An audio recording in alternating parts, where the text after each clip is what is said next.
Good evening बच्चों। आज जो हम बताने जा रहे हैं कुछ नया नहीं है, ठीक है। कल जो टॉपिक था वही टॉपिक है, सेम, कुछ भी नया नहीं है, बस नया यही है। और नया भी नहीं है, पहले भी मैं ये डिस्कस कर चुका हूँ, यूज ऑफ कैश बुक, आप जैसा देख रहे हैं, ठीक है।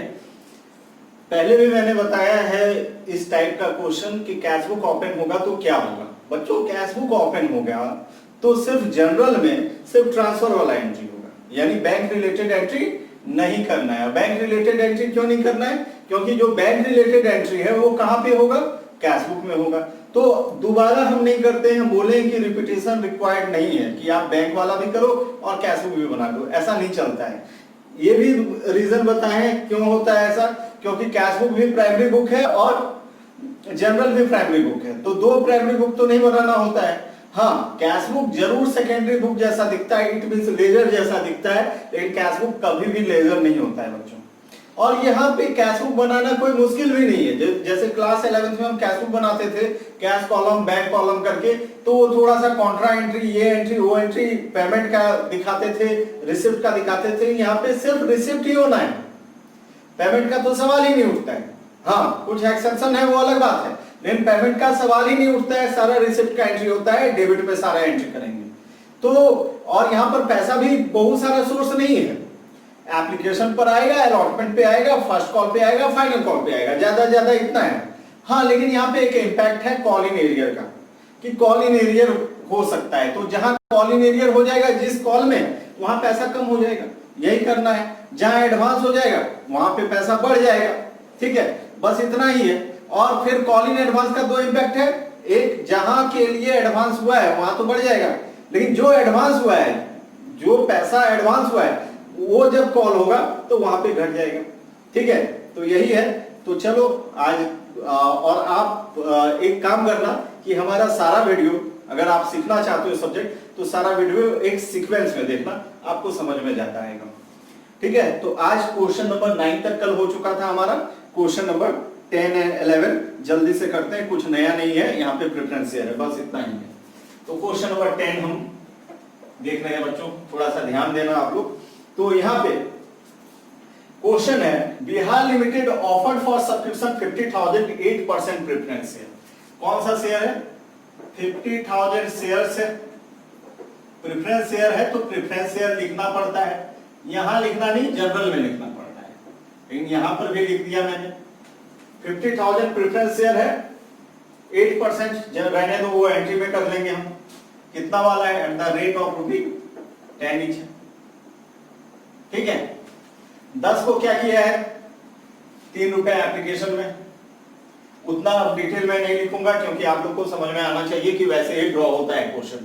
₹3 एप्लीकेशन, और यहां पर भी लिखा हुआ है, बुक में भी लिखा हुआ रहता है, ठीक है। तो ये बार बार ये बनाना कि हर बार ऐसे करके एक ट्रिक, तो जितना भी आप ट्रिक देखोगे उतना ज्यादा फंसोगे, और जितना कंसेप्ट को समझोगे उतना आराम होता चला जाएगा, ठीक है। नहीं तो ट्रिक में ही चले जाओगे ये करके, तो कोई भी ट्रिक बहुत बेनिफिशियल नहीं होता है, ये बता दें। आपको कंसेप्ट में जाना ही होगा अच्छे सीखने के लिए, अच्छे से सीखने के लिए, अच्छे मार्क्स को लाने के लिए, ठीक है। तो आप ₹10 करके बस इतना जान लिए, एप्लीकेशन पे ₹3 मांगा है, अलॉटमेंट पे 4 मांगा है, फर्स्ट एंड फाइनल कॉल में 3 मांगा है। 4 3 7, 7 और 3 ₹10 हो गया। बोला है कि all the share were fully subscribe, सबका सब सब्सक्राइब हो गया, यानी 50,000 शेयर जो इशूड हुआ था वो सब्सक्राइब भी हुआ है, कॉल्ड अप भी हुआ है, पेड अप भी हुआ है। इसका जनरल करने बोला है, कैश बुक बोला है बनाने को, तो हमको लग रहा था कि कॉल इन एरियर होगा, लेकिन कॉल इन एरियर भी नहीं हुआ है। बहुत ही सिंपल सा क्वेश्चन है, ठीक है। जैसे ये पहले ही दे देना चाहिए था, लेकिन आगे करके 1-2 क्वेश्चन दिया है, पता नहीं आदमी को क्या होना चाहिए कि इजी टू टफ जाना चाहिए, लेकिन इस बुक में कभी इजी क्वेश्चन है, टफ क्वेश्चन तो नहीं है, और थोड़ा सा टफ होने लगता है, टफ क्या, थोड़ा सा टॉपिक होने लगता है, उसके बाद भी पिछला टॉपिक को दोहरा देता है। हो सकता है ये रिवीजन चाहता हो आपसे, ठीक है, क्योंकि क्वेश्चन आप एक बनाए थे वहां कैश बुक का, यहाँ पे 2 क्वेश्चन करके दिया हुआ है, एक क्वेश्चन और दिया हुआ है, एक में बैंक अकाउंट बनाने के लिए बोला है। बहुत सा सिंपल सा है, सिर्फ यहाँ पे कौन सा एंट्री करेंगे? जनरल के नाम पे सिर्फ ट्रांसफर का एंट्री होगा। तो देखो क्वेश्चन नंबर 10 हम जनरल करते हैं पहले, तो तो जनरल के नाम पे इन द बुक्स ऑफ जो भी है, जो भी कंपनी है, बिहार लिमिटेड लिख देना, in the books of Bihar limited, जैसे सब में लिखते थे। तो हम यहाँ पे सिर्फ एंट्री करेंगे, तो बैंक रिलेटेड एंट्री नहीं करना है। जब भी कैश बुक बनाने को बोले बैंक रिलेटेड एंट्री आपको नहीं करना है। तो हम आते हैं यहाँ पे सिर्फ ट्रांसफर का एंट्री करने के लिए। तो ट्रांसफर का एंट्री करेंगे तो प्रेफरेंस शेयर 8% प्रेफरेंस शेयर है, आपको सिर्फ ये नाम लिख देना है 8% प्रेफरेंस, शॉर्ट में लिख दिए share application, application account debited to 8% preference share capital, preference share account. ठीक है, कितना हो जाएगा? तो 50,000 शेयर है और एप्लीकेशन कितना रुपया करके? 3 रुपया। तो 50,000 इंटू 3 करोगे तो 1.5 लाख रुपया होता है। तो 1,50,000 डेबिट के अमाउंट साइड में लिख दोगे, इसको तो फॉर्मेट में बनाएंगे, पता ही है आपको, 1,50,000 लिख दोगे। ठीक है, ये क्लास 12 के लिए है बच्चों, तो कम से कम 11th में थोड़ा सा तो आपको नॉलेज होना चाहिए था, ये बेसिक्स। ठीक, तो अब हम ट्रांसफर का एंट्री करते हैं। 8% प्रेफरेंस नहीं हो गया, एप्लीकेशन का हो गया, अब अलॉटमेंट का ट्रांसफर का करना है। क्योंकि दो एंट्री होता था, बैंक रिलेटेड एंट्री कहां होगा? कैश बुक में, इसलिए बैंक रिलेटेड एंट्री यहां पे होगा ही नहीं। ठीक, सिर्फ ट्रांसफर का एंट्री करना है, तो सिर्फ ट्रांसफर का एंट्री कर देंगे, क्योंकि यहाँ पे कैश बुक बनाने के लिए बोला है। जब भी कैश बुक बनाने के लिए बोले, हम दोहराते रहेंगे बात, जब भी कैश बुक बनाने के लिए बोले हमको बैंक रिलेटेड एंट्री नहीं करना है। ठीक है, समझ में आया? अब 8% preference share capital, share capital वाला एंट्री करना है, और शेयर कैपिटल ऑलवेज क्रेडिट में होता है, तो डालते जाएंगे। 50,000 इंटू 4, 4 रुपया करके है, 5 और 20, 2 लाख रुपया हो गया। ये हो गया आपका। अब हम अलॉटमेंट का कर दिए, अब फर्स्ट एंड फाइनल कॉल का होना है। 8% first and final call, 3 he call में खत्म किया। 8% सिर्फ यहाँ पे लगाना है प्रेफरेंस शेयर। 8% रहे तो 8% लिखेंगे, क्वेश्चन में दिया हुआ है बच्चों ये डिविडेंड का रेट। अगर 10% रहे तो 10% करेंगे, 20% रहे 20 करेंगे, 12% रहे 12% करेंगे। प्रेफरेंस शेयर वो कंपनी पे डिपेंड करता है कि वो प्रेफरेंस शेयर पे क्या वो डिविडेंड देगा। फर्स्ट एंड, ऐसा कोई रूल नहीं है कि इतना ही देना है, अगर कुछ नहीं रहे तो कुछ नहीं लिखोगे, नहीं तो 12% भी सबसे अप्रोप्रिएट होना चाहिए मेरे हिसाब से, ऐसा कुछ नहीं है। 50,000 इंटू 3, 1.5 लाख रुपया हो जाएगा ये भी, क्योंकि ये भी 3 रुपया करके ही डिमांडेड था। To 8% preference share first and final call, 1,50,000।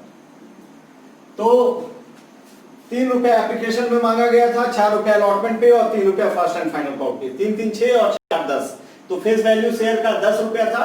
10 रुपया निम्न तरीके से मांग लिया गया।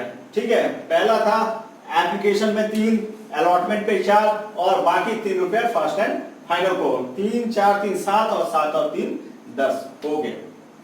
ये क्वेश्चन नंबर 10 का ये जनरल हो गया हमारा। अब हमको कैश बुक बनाना है, तो यहाँ पे कैश बुक ड्रॉ कर लेंगे। यहाँ पे नरेशन वगैरह लिखना है, ऐसा नहीं, लेकिन हम तो शॉर्ट में करेंगे भैया। यहाँ पे डेट भी नहीं है, डेट का कॉलम होता है लेकिन डेट का कॉलम देने का जरूरत नहीं है। यहाँ पे पार्टिकुलर्स होता है, अमाउंट होता है, पार्टिकुलर्स होता है, अमाउंट होता है। जस्ट लाइक एक ये सिंबॉलिक बनाओ, ज्यादा इसमें दिमाग मत लगाओ। सिर्फ बैंक कॉलम बनता है तो कुछ ज्यादा लिखना नहीं है। बैंक अमाउंट लिख दो, यहाँ पे अमाउंट लिख दो, यहाँ पे पार्टिकुलर्स हो जाएगा। और सब पैसा आ ही रहा है। शेयर इशू होने से क्या होता है, कंपनी के पास पैसा पहुंचता है। तो जब भी पैसा आए, कैश बुक का रूल है कि डेबिट में एंट्री होता है, और जब भी जाए तो क्रेडिट में होता है। तो गया तो नहीं, यहाँ सिर्फ आया ही है। किस एवज में आया है, तो एप्लीकेशन पे आया है। To 8% preference share application,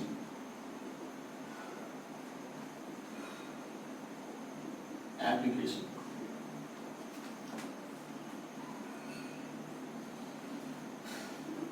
1,50,000 to 8% preference share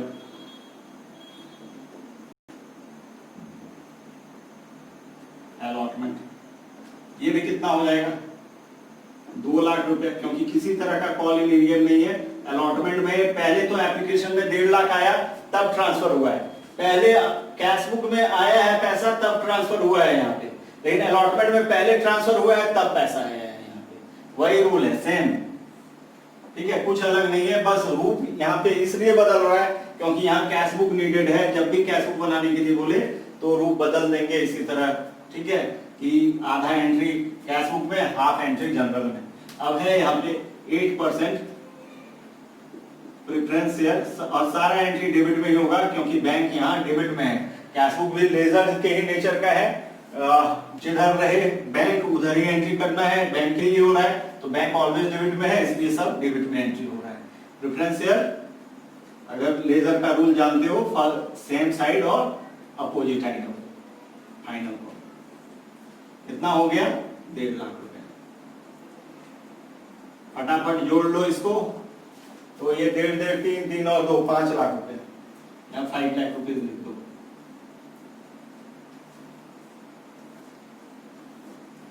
बात हो गई खत्म, यहां पे लिख दो बाय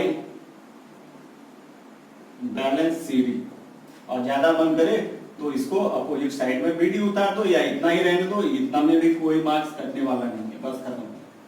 ठीक है, तो आज ये क्वेश्चन आपका 10 तो हो गया भाई। अब क्वेश्चन नंबर 11 में सिर्फ बैंक अकाउंट बनाने को बोला है, इसमें तो जनरल भी करने को नहीं बोला है, तो हम बैंक अकाउंट बनाएंगे। इसमें कुछ कॉल इन एरियर वगैरह हुआ है, तो कॉल इन एरियर में बस यही करना है कि घटा घटा के लिख देना है।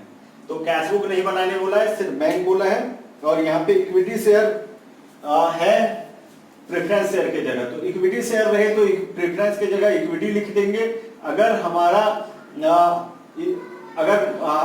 हम चाहते हैं कि इक्विटी भी नहीं लिखे तो भी काम चल जाएगा वहां पे, लेकिन प्रेफरेंस शेयर रहे तो प्रेफरेंस लिखना पड़ता है क्योंकि प्रेफरेंस का नेचर इक्विटी से अलग होता है। ये जरूर लिखना चाहिए प्रेफरेंस शेयर, क्योंकि ये स्पेसिफिक टाइप ऑफ शेयर्स होता है। ठीक है, अब क्वेश्चन नंबर 11 में सिर्फ बैंक अकाउंट ही नीडेड है, तो हम बैंक अकाउंट पे ही काम करेंगे।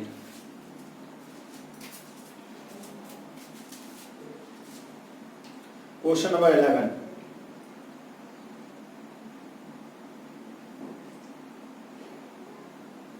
ठीक है, तो आपका थोड़ा टाइम वेस्ट हो रहा है, मैं निकाल रहा हूं, थोड़ा पहले करके रखना चाहिए, लेकिन क्या करूं, ये थोड़ा पुराना हो गया, सूख जा रहा है। ठीक है, अभी लॉकडाउन का मैं पालन कर रहा हूं, थोड़ा मार्केट कम निकलता हूं, लेकिन जाऊंगा तो लेना होगा। ठीक, अब आके मैं आपको बता रहा हूं क्वेश्चन नंबर 11, और इसमें सिर्फ बैंक अकाउंट बनाना है। तो 10 आप वीडियो को पॉज करो और इसको उतार लो। इस कैश बुक में ही हम बैंक अकाउंट सिर्फ लिख देंगे। बैंक अकाउंट और कैश बुक में डिफरेंस है बच्चों। Cash book is a primary book, but bank account is a secondary book, वो लेजर होता है। लेकिन यहाँ जनरल करने को नहीं बोला है, तो हम करने क्यों जाए, फालतू में मेहनत नहीं। ठीक है, बैंक अकाउंट बोला है, इसमें बैंक अकाउंट ही करना है। और अगर ज्यादा डिटेल चाहिए तो मैं बताऊंगा, लेकिन अभी आप कंप्लीट करो जैसे बोला है वैसा। ठीक है, किसी क्वेश्चन में अगर बहुत ज्यादा डाउट होता है, कुछ होता है तो बताएंगे, ये सब तो आसान ही है। अब हम क्वेश्चन नंबर 11 में आ रहे हैं, और ये कैश बुक की जगह सिर्फ बैंक अकाउंट लिखेंगे। ठीक है, और प्रेफरेंस हटा देंगे क्योंकि इक्विटी है सारा, बाकी रहने देते हैं। ठीक है, क्योंकि यही होना है। ठीक, और ये सिर्फ अमाउंट हटा दो क्योंकि क्वेश्चन अलग है, और कुछ नहीं है, और कुछ करने का जरूरत नहीं है। बनने में सेम, लेकिन अलग चीज है बैंक अकाउंट और cash book, nature wise. Bank account बनाने को बोला है। क्वेश्चन नंबर कौन सा है ये, क्वेश्चन नंबर 11 है। 11 में एक्स लिमिटेड इशू किया है 10,000 इक्विटी शेयर, 10,000 शेयर्स इशू किया है। कितना वाला है, फेस वैल्यू क्या है इसका 10 ईच। ठीक है, the amount on this share were payable to on application. 2 रुपया, ये 10 रुपए को कैसे मांगा गया है? पहले एप्लीकेशन होता है 2 का, फिर अलॉटमेंट कितने का है? अलॉटमेंट है आपका 3 का, और फर्स्ट एंड फाइनल कॉल 5 का है। तो 2 3 2 5 5 5 10, सबका 2 एंट्री। लेकिन यहाँ पे सिर्फ बैंक अकाउंट बनाने बोला है, जो कि बिल्कुल कैशबुक जैसा ही बन जाएगा, देखने में सारा एंट्री डेबिट में हो जाएगा, सिर्फ इक्विटी शेयर यूज करना है। तो यहाँ पे लेकिन 2 कॉज दिया हुआ है यहाँ पे कि ऑल अमाउंट वर ड्यूली रिसीव्ड, सारा का सारा पैसा मिल गया, 2 3 और 5। लेकिन a who holds 500 equity share did not pay allotment and first call. A जो एक आदमी है जिसके पास 500 शेयर है, वो अलॉटमेंट और फर्स्ट कॉल का नहीं देता है। यानी ए जो है 500 share did not pay allotment money, यानी 500 इंटू 3, 1500 रुपया। ये ए जो है ये कौन करा रहा है? ए क्या करा रहा है? Call in area.